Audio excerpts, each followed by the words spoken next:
Today we're going to make chocolate dalgona.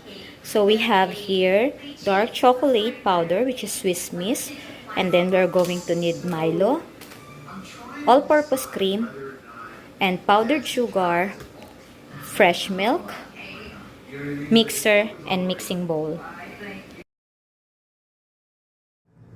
At ngayon naman, kailangan natin pagsalu-haluin ng ating mga ingredients. Unahin natin ang powdered sugar, all-purpose cream, dark chocolate powder, and ang Milo. Ayan.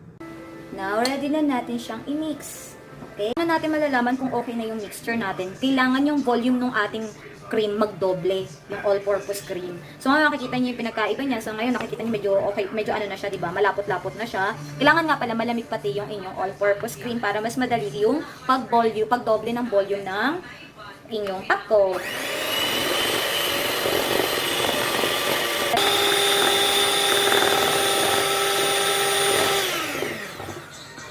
Ayan. Kita niyo ba yung texture niya? Malapot na siya. At double na yung volume ng cream.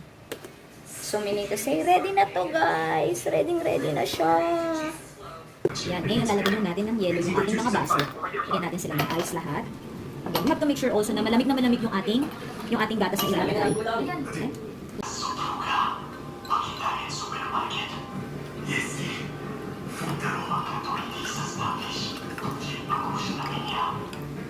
Now, ilalagay na natin yung ating chocolate tops. Wow! Sprinkle on top of it. Yum!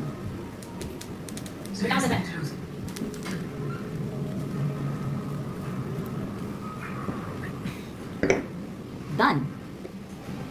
So, that's our finished product.